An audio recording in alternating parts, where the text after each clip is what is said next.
화엄경 이야기 제10화 유심의 풍경.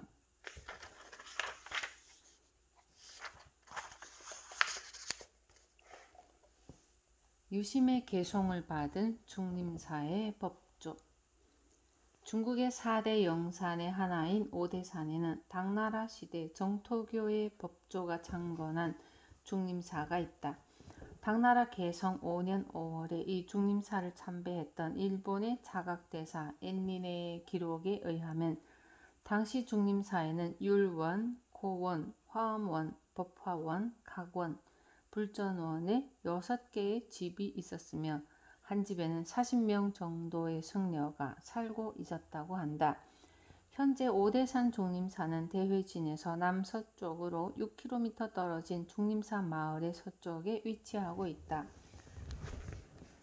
1985년 여름에 내가 갔을 때는 명나라 시대에 창건된 높이 25m의 흰 탑과 돌비석이 있었을 뿐이다. 지금은 웅장한 불전이 그 주위에 세워져 있지만 자각대사가 본 당나라 시대 중림사의 장엄함에는 비할 바가 못된다. 중림사를 개창한 법조가 당나라 대력 2년 2월 13일에 남악 형산의 추경봉에 있는 운봉사의 식당에서 죽을 먹고 있을 때였다.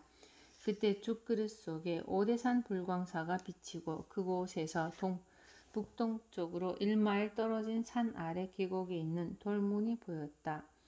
법조가 그 돌문을 지나 다시 오리쯤 가자 대성중립사라고 하는 사찰이 나타났다. 법조가 놀라서 보고 있는 사이에 죽그릇 속의 그림자가 사라졌다. 27일 아침에는 죽그릇 속에 화엄사 등 오대산의 사원들이 똑똑히 비쳤다. 또한 문수보살을 위시하여 만명의 보살의 모습도 비쳤는데 식사가 끝나자마자 사라져버렸다. 법조는 이 불가사의한 광경에 깜짝 놀라 스님들에게 이 사실을 이야기하며 오대산에 다녀온 사람을 찾았다. 그러자 가연과 담이라는 두 스님이 자기들은 오대산 불광사에 숙박하고 있었는데 그 광경과 똑같았다고 말했다. 호남성 형산현에 있는 추경봉과 오대산과는 너무나 거리가 멀리 떨어져 있다. 나도 일찍이 추경봉에 올라가 본 적이 있지만 구름과 안개에 휩싸여 시야가 1m도 되지 않는 추경봉은 참으로 영산이었다. 이 봉우리에 있는 사찰의 식당에서 죽그릇 속에 오대산의 풍경이 그대로 투영되었다고 하는 것은 도대체 무엇을 암시하는 것일까? 법조는 대략 4년 여름 호남성 형량현에 있는 상동사의 높은 누각에서 오색의 구름 속에 떠있는 누각을 보았다. 그 속에는 문수보살 등 만명의 보살이 있었지만 갑자기 사라졌다. 그날 밤 법조는 꿈에 한 노인을 만났다. 70살 넘은 노인은 법조에게 왜 오대산으로 가지 않느냐고 물었다. 법조는 오대산으로 가는 길이 너무 험하기 때문입니다 라고 대답하자 노인은 법사여 서둘러 가거라 라고 말했다. 이에 법조는 무슨 일이 있더라도 오대산에 올라가야겠다고 결심하게 되었다. 8월 13일 법조는 남악 형산의 동료 스님 10명과 함께 오대산으로 출발하여 다음 해 4월 5일 오대현에 도착하였다. 멀리 저쪽 불광사에서 수십 가닥의 흰 빛이 보였다. 다음 날 불광사에 이르자 그 절은 일찍이 죽그릇 속에 비친 사찰과 똑같았다고 한다. 법조는 대성중림사에서 문수보살과 보현보살을 만날 수 있었다. 문수보살은 법조에게 연불이야말로 모든 법의 왕이므로 오로지 연불에만 전념할 것을 일러주었다. 그리고는 다음과 같은 개송을 설했다. 모든 법은 오직 마음으로 만든다. 마음은 얻을 수 없다는 것을 깨달아라. 항상 이것에 의해 수행하는 것을 진실상이라고 한다. 또한 보현보살은 다음과 같이 말했다. 참고 견디는 것은 곧 보살의 인이요 성내지 않음은 반드시 올바른 과보를 초래한다. 법조는 이 두 성인으로부터 가르침을 받고 매우 기뻐하였다. 문수보살은 법조에게 보살원에서 차례대로 순례할 것을 가르쳐 주었다. 대성중림사에서 도성인으로부터 가르침을 받은 법조는 화엄사, 금강굴, 동대, 중대 등의 영지를 순례했으며 후에는 대성중림사 터의 중림사를 창건하였다. 정토교의 법조가 문수보살로부터 받은 것은 유심의 개송이었다. 길상한 보장엄전 불승야마천궁 자제품 불승야마천궁 자제품부터 제4야마천궁회에 들어간다.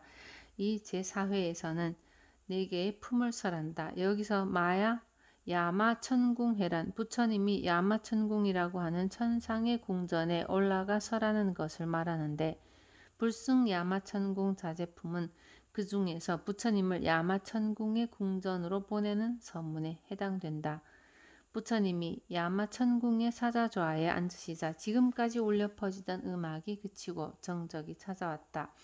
그러자 야마천왕이 옛날 과거 부처님이 계신 곳에서 선근을 심었던 것을 회상하면서 개송을 읊었다. 그것은 여러 가지 길상 중에서 최상이라고 하는 10부분의 부처님이 어떤 길상한 궁전에 들어가셨는가 하는 것이었다. 그 10분의 부처님과 들어가신 궁전은 다음과 같다. 명칭열애 만이보배로 장엄한 궁전, 보왕열애 감로 가운데 가장 맛있는 궁전, 희왕열애 온갖 보배로 장엄한 궁전, 해안열애 특수하고 훌륭한 궁전, 요익열애 청정한 보배산의 궁전, 무사열애 미묘한 보배향의 궁전, 천인중존 가볍고도 미묘한 향의 궁전, 무거열애 밝고 깨끗하며 두루 보는 눈의 궁전, 분별열애 즐겁고 장엄한 궁전, 고행열애 평등한 빛이 두루 비치는 궁전. 이들 10분의 열애는 세간의 등불이며 지혜가 무량하고 세간에서 가장 높으며 위없는 스승으로서 각각 최고로 길상한 궁전에 드신 것이다. 이와 같이 부처님의 덕을 칭송하는 야마천왕의 개송이 끝나자 부처님은 야마천궁의 사자좌에 올라 결가부조하고 앉으셨다. 야마천왕이 10분의 부처님은 길상 가운데 최고로 높으신 분들이며 그들이 계신 궁전도 최고로 길상한 곳이라고 하는 회상을 하였지만, 지금 부처님이 계신 궁전은 그 이상으로서 길상 가운데 더할 수 없이 길상한 곳이라고 한다. 간략히 말하면 더할 수 없이 길상한 궁전에서 제4회의 설법이 시작된다고 하는 것이 불승야마천궁 자제품의 내용인 것이다. 그런데 광청량전 권중에는 법조가 대성중림사에서 본 광경이 묘사되어 있다. 그 속에는 120개의 집이 있으며 그 집에는 보석으로 장엄된 탑이 있다. 또한 그 땅은 모두 황금으로 되어 있으며 계곡을 흘러내리는 물과 꽃과 열매로 가득 차 있다. 황금으로 된 땅에 보배로 된 탑이 있으며 계곡을 흘러내리는 물과 꽃과 열매로 가득 차 있다고 하므로 정토와 같은 풍경이었음을 알 수 있다. 화엄경에서 설하는 최고로 길상한 장소가 바로 법조가 본 대성중림사의 풍경이었던 것이다. 부처님 만나기 어렵다. 야마천궁 보살설계품. 야마천궁에 결가부조하고 앉으신 부처님의 주위에는 여러 세계로부터 10분의 부처님과 10분의 보살이 모여들어 각각 결가부조하고 앉았다. 그 10분의 부처님 이름에는 상주안, 무량안 등과 같이 모두 안자가 붙어 있으며 10분의 보살 이름에는 공덕림, 해림 등과 같이 모두 림자가 붙어 있다. 보살의 이름에 림자가 붙은 이유는 법계 수행을 행하고 법계의 덕을 완성하는 것을 나타내어 그 덕이 높고 넓음을 나무에 비유하여 림이라고 한 것이다. 이들 10분의 보살은 개송으로서 각각 부처님을 찬송하였는데 그 가운데 공덕림 보살이 읊은 개송 가운데 다음과 같은 내용이 있다.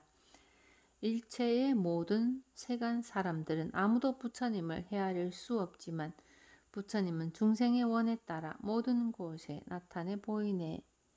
보통 사람들은 부처님을 생각할 수도 볼 수도 없지만 오로지 중생이 서원하면 볼 수 있는 것이다.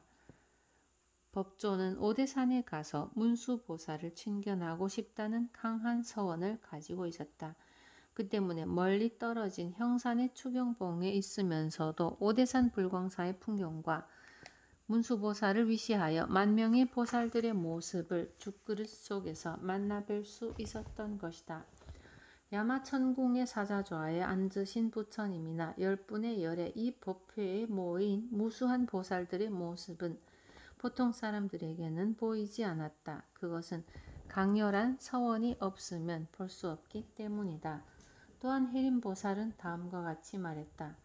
불가사의한 오랜 겁을 지나도 천인사를 만나기 어렵나니 번뇌를 떠난 모든 대장부들의 이런 모임도 또한 만나기 어려워라.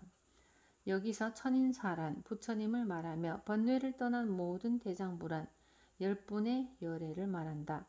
무한한 시간에 걸쳐서도 만나기 어려운 부처님과 10분의 열애를 이 야마천궁의 법회에서 만날 수 있게 되었다는 것에 대해 해림보살은 감격하여 칭송한 것이다. 마음과 부처와 중생은 하나, 유심계. 9번째의 열애 림보살은 유명한 유심계를 설한다. 마음은 능숙한 화가와 같아서 갖가지 오음을 그려내나니 그러므로 이 세계 가운데서 무엇이고 짓지 못하는 법이 없네. 마음과 같이 부처님도 그러하며 부처님과 같이 중생도 또한 그러하여 마음과 부처와 중생 이 셋은 꼭 같아서 차별이 없네. 모든 것은 다 마음 따라 변하는 줄을 모든 부처님은 잘 아시네.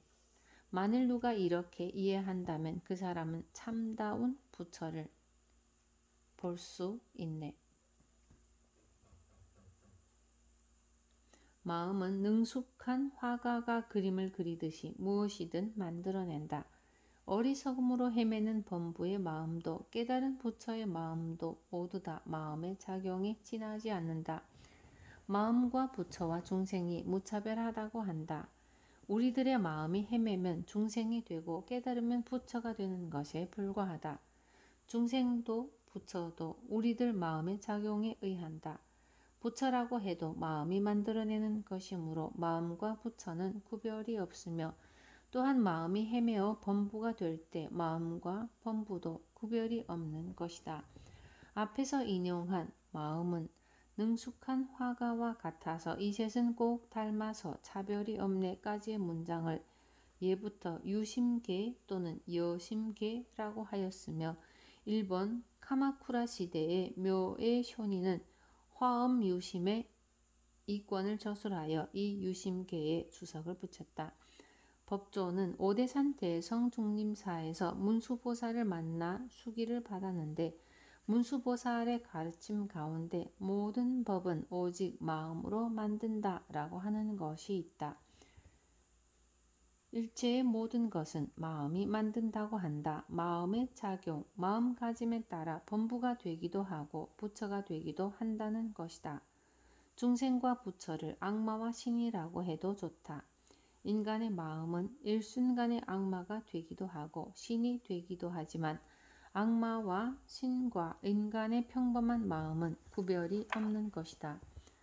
별도로 철학적인 일심이라고 하는 것을 내세울 필요는 없다. 단지 우리들의 평범한 일상의 마음이 악마가 되기도 하고 신이 되기도 하는 것이다. 지옥을 처부수는 괴송, 유심계에 이어 다음과 같이 설한다. 만일 누구나 3세의 모든 부처님을 알고 싶으면 마음이 모든 부처님을 만든다고 그렇게 관찰해야만 하네. 과거, 현재, 미래의 3세의 모든 부처님을 알고 싶으면 마음이 모든 부처님을 만든다는 것을 관찰하라고 하는 것이다. 이 개송은 80화엄경에서는 다음과 같이 되어 있다. 만일 어떤 사람이 삼세의 모든 부처님을 알려 하거든 마땅히 법계의 성품과 일체의 모든 것이 오직 마음으로 된 것임을 관하라. 이 개송을 예부터 지옥을 쳐부수는 개송이라고 불렀는데 여기에는 다음과 같은 인연 설화가 있다. 당나라 문명 원년의 일이었다. 수도에 왕씨라고 하는 사람이 살고 있었는데 착한 일을 하지도 않고 계율을 지키지도 않았다. 드디어 그가 병이 들어 죽자 두 사람의 옥졸이 왕씨를 안내하여 지옥문까지 데리고 왔다. 그때 그곳에 있던 지장보살이 왕씨에게 개송을 주면서 외우라고 했다. 그 개송은 위에 든 60화엄경에 만일 누구나 삼세의 모든 부처님을 알고 싶으면 마음이 그 부처님을 만든다고 그렇게 관찰해야만 하네 라는 문구였다. 지장보살은 왕씨에게 이 개송을 준 뒤 이 개송을 외우면 지옥에 떨어지지 않는다고 일러주었다. 왕씨는 지옥으로 떨어지는 공포로부터 벗어나고픈 일념으로 이 개송을 열심히 외웠다. 이윽고 염라대왕 앞으로 끌려나가자 염라대왕은 왕씨에게 그 개송을 외우면 도대체 무슨 공덕이 있는가 하고 물었다. 왕씨는 저는 단지 이 개송을 일심으로 외우고 있을 뿐입니다 라고 대답했다. 그러자 염라대왕은 그의 죄를 면하여 지옥에 떨어지지 않게 했다. 왕씨는 3일 후 소생했으며 이 개송을 확실히 기억하고 있었다. 왕씨는 사찰을 찾아가 스님들에게 이 이야기를 하면서 기억하고 있던 개송에 대해 물었더니 화엄경 속의 개송이라는 것을 가르쳐 주었다. 왕씨는 스스로 체험한 이 이야기를 공관사의 승정법사에게 상세히 말했다고 한다. 위의 설화에 의해 이 개송은 지옥을 쳐부수는 개송이라고 불리게 되었다. 사람들은 이 개송을 기억하게 되었으며 이 개송만 외우고 있으면 지옥에 떨어지는 일은 없다고 단단히 믿었던 것이다. 현재 선종에서 아귀에게 밥을 주는 의식을 행할 때 외우는 경이 있는데 그 첫머리는 다음과 같은 내용으로 시작된다.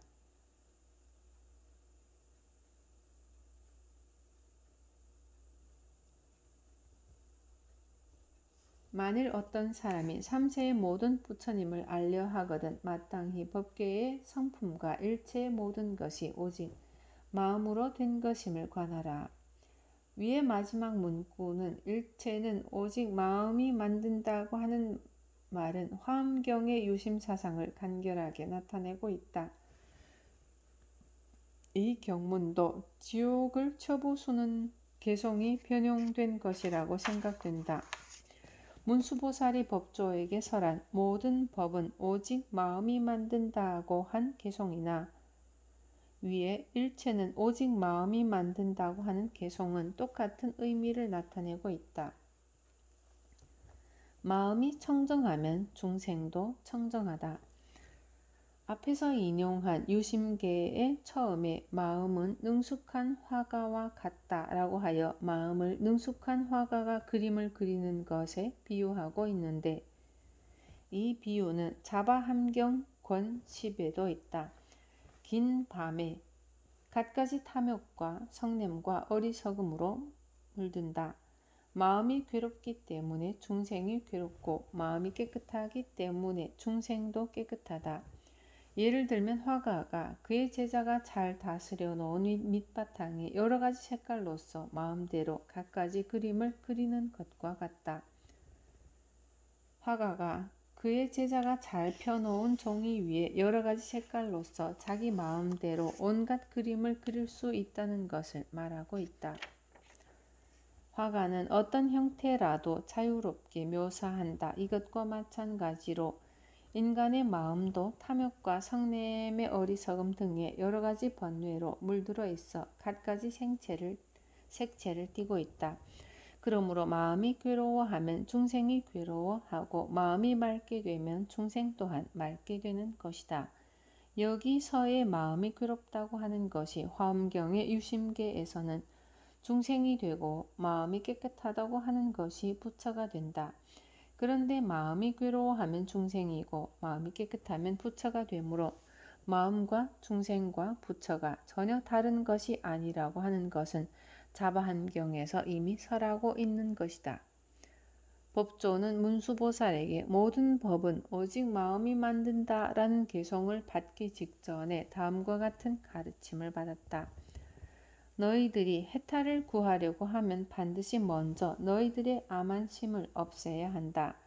질투와 명리와 탐욕 등 이러한 선하지 못한 마음을 버리고 오로지 저 아미타불의 명호를 염해야 한다. 그러면 곧 부처님의 경계에 안주할 수 있다. 만일 부처님의 경계에 안주할 수 있으면 그 사람은 항상 일체의 부처님을 볼 것이다. 해탈을 구하려고 한다면 암한심을 버리라고 하는 것이다. 또한 질투나 명예, 이익, 탐욕과 같은 번뇌를 없애야만 일체의 부처님을 볼 수 있다고 한다. 화엄경에서는 일체의 모든 것이 마음에서 만들어진 것이라는 것을 알면 참된 부처님을 볼 수 있다고 한다. 표현은 다르지만 같은 내용을 말하고 있는 것이다. 이렇게 하여 번뇌를 끊으면 어떻게 될까? 문수보살은 이어서 다음과 같은 말을 하고 있다. 만일 조속히 여러 가지 번뇌를 끊을 수 있다면 곧 진여의 성품을 깨달을 수 있네. 그러면 고통의 바닷속에 있으면서도 항상 즐거우니 마치 연꽃이 진흙탕에 물들지 않는 것과 같네. 이리하여 마음은 정정하게 되어 애욕의 강을 벗어나 조속히 보리의 과보를 증득할 수 있네. 번뇌를 끊게 되면 진여의 달을 볼 수 있다. 진흙탕 속에서 피어난 연꽃은 흙탕물에 물들지 않고 청정한 꽃을 피우고 있다. 이와 꼭 마찬가지로 우리 인간도 고통의 바다인 진흙탕 속에서 살아가면서도 평안하고도 안온한 경지에 들어갈 수 있으며 그때 마음은 어디까지나 투명한 등불처럼 맑고 청정하게 된다. 애욕의 강을 벗어나 깨달음을 완성할 수 있다고 말하는 것이다. 일체의 모든 것은 오직 마음이 만든다고 하는 것은 우리들의 마음이 청정하게 되면 부처가 되고 번뇌로 뒤덮이면 중생이 된다고 하는 것을 의미한다. 자바함경에 마음이 괴롭기 때문에 중생이 괴롭고 마음이 깨끗하기 때문에 중생도 깨끗하다라고 하는 것과 문수보살이 법조에게 준 가르침과 화엄경의 유심계는 모두 같은 것을 말하고 있다. 부처님의 음성은 깊고도 묘하다. 아마천궁 보살 설계품의 마지막은 지림보살의 개송으로 끝난다. 비록 부처님의 음성을 듣는다 하더라도 그 음성은 부처님이 아니네. 그 음성을 떠나도 또한 부처님의 등정각을 알 수 없네. 부처님의 음성을 듣는다고 하더라도 음성 그 자체는 부처님의 것이 아니다. 그러나 그렇다고 그 음성을 떠나 부처님의 깨달음을 알 수 있는 것도 아니다. 부처님의 음성은 단순한 음성이 아니라 부처님의 생명이 거기에 머물고 있는 것이다. 법조는 대성중림사에서 문수보살과 보현보살의 말을 들었지만 그 말은 단순한 음성이 아니었다. 그러므로 법조는 그 말을 다 듣자마자 기뻐서 날아오를 것만 같았으며 의혹의 덩어리는 낱낱이 해결되었다. 법조는 감사의 마음으로 합장 예배하였다 라고 하는 것이다.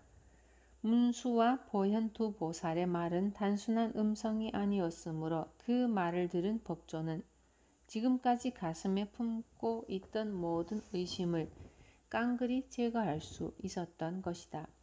의심이 완전히 없어지자 마음은 가을 하늘처럼 한 점의 구름도 없게 되었다. 지림보살은 다음과 같은 개송으로 야마천궁 보살 설계품의 최후를 장식한다. 이 이치는 매우 깊고도 미묘하네. 만일 이것을 잘 분별해 알면 위없는 저 도를 장엄해 일체의 허망함을 멀리 떠나리. 일체의 모든 부처님은 부처님의 법을 말하는 일이 없지만 중생의 부름에 따라 변신해서 그들을 위해 법을 설하시네. 부처님 음성의 불가사의함은 대단히 깊고 미묘한 것이므로 이 이치를 알 수 있으면 깨달음을 완성시켜 미혹의 세계에서 벗어날 수 있다고 한다. 부처님은 중생의 능력에 맞게 법을 설한다. 중생의 부름에 따라 변신하여 라고 하는 것처럼 중생의 서원에 따라 부처님은 나타나서 교화하고 설법하는 것이다. 남악 형산의 추경봉에 있던 법조의 죽그릇 속에 오대산의 경치와 문수보살을 비롯한 만명의 보살들의 모습이 나타난 것은 법조의 열렬한 서원에 감응했기 때문이다. 구하는 마음, 서원하는 마음이 없으면 부처님과 보살은 결코 목소리를 내거나 그 모습을 눈앞에 나타내지 않는다.